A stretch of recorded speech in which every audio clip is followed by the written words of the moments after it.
Hello students, अपनी जो 12th class chemistry की न्यूमेरिकल सीरीज चल रही थी, एक चैप्टर अपना वही अल्कोहल फिनोल एथर। आज मैं उसमें आपके लिए लेके आया हूँ इंडेक्स एग्जांपल 11। देखते हैं प्रश्न में क्या पूछा है। 1 मेथॉक्सी 4 नाइट्रोबेंजीन के विरचन। विरचन का मतलब बनना। क्या है भाई? बनना। विरचन का मतलब होता है बनना। क्या है? विरचन का मतलब है बनना।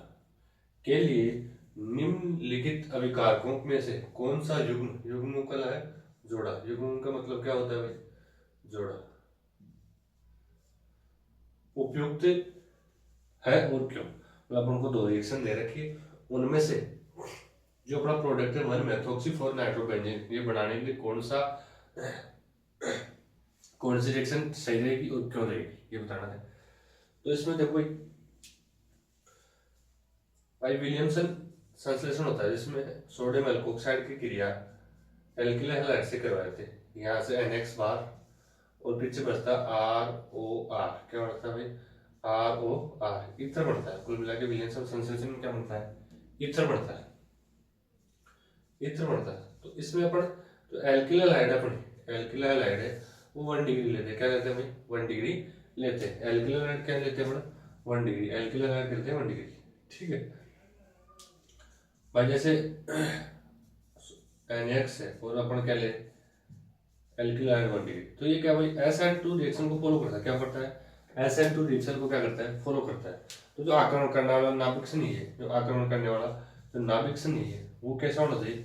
वो बड़ा हो सकता है। वो क्या हो सकता है? बड़ा हो सकता है। ठीक है। लेकिन एल्किल हैलाइड क्या है जिस पर अटैक करे वो क्या हो? छोटा। वो छोटी होनी चाहिए।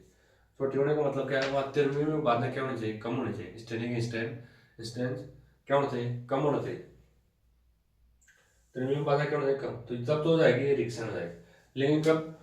जब एल्किल हैलाइड क्या हो? बड़ा, और जो अपना आक्रमण करने वाला नाभिक से नहीं है वो छोटा, तो उस दौरान अभिक्रिया नहीं होगी। उस दौरान अभिक्रिया नहीं होगी। अपन को डिग्री कौन सी चाहिए? 1 डिग्री एल्किल एल्किल हैलाइड लेना। क्यों ले रहे हैं? क्योंकि उसमें क्या होती है? त्रिमियम बाधा। केमिस्ट्री की भाषा में जो त्रिमियम बाधा बोलते हैं उसको स्टेरिक हिंड्रेंस क्या होता है? कम होता है। तो इन दोनों में भाई, इन दोनों में अपन क्या बनाना है? 1 मेथॉक्सी 4 नाइट्रोबेंजीन। तो इन दोनों समीकरण में से वो समीकरण उपयुक्त होगा जिसमें एल्किल क्या हो? 1 डिग्री। तो यहाँ देखो, यहाँ है 1 डिग्री और यहाँ जो एल्किल जुड़ा है यहाँ है भाई, जिस कार्बन से जुड़ा वो कितने कार्बन से जुड़ा है? 2 से। तो यहाँ एल्किल है 2 डिग्री। उपयुक्त कौन सा होगा इसमें? सेकंड। उपयुक्त कौन सा होगा? सेकंड। आशा करता हूँ इतना समझाया जो समझ में आया होगा।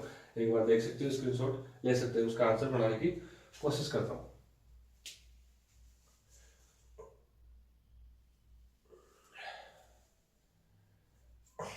ठीक है, इसका अपन वो बनाए अपना यहाँ से, देखो यहाँ से Na और Br निकल जाता है। तो जो ये तो अपने क्या है? रिंग है और O, और यहाँ क्या लग रहा है? CH3। ठीक है, और नीचे क्या जुड़ा है? NO2। अब देखो 1 2 3 और 4। 4 पे क्या है? नाइट्रो, मतलब 1 पे मेथॉक्सी 4 नाइट्रो बेंजीन बना गया। यही पूछा था। फिर से मैं समझाने का प्रयास करता हूँ। यही SN2 रिएक्शन को फॉलो करता है। विलियमसन संश्लेषण विधि है। कुल मिला के इसमें ईथर बढ़ता है और न्यूक्लियोफाइल जिसे एल्किल हैलाइड पर अटैक करता है वो कैसा होना चाहिए? 1 डिग्री। 1 डिग्री होना चाहिए, क्योंकि वहां त्रिमियम बाधा कम होनी चाहिए जिससे आसानी से आक्रमण हो सके। अगर त्रिमियम बाधा ज्यादा होगी आसानी से आक्रमण नहीं होगा। तो इन दोनों रिएक्शन में 1 डिग्री फॉलो 1 डिग्री एल्किल इसके पास थी। तो उपयुक्त दोनों में से सेकंड समीकरण क्या है? उपयुक्त है। क्यों है? क्योंकि इसके पास 1 डिग्री एल्किल हैलाइड है। आशा करता हूँ आपको समझ में आया।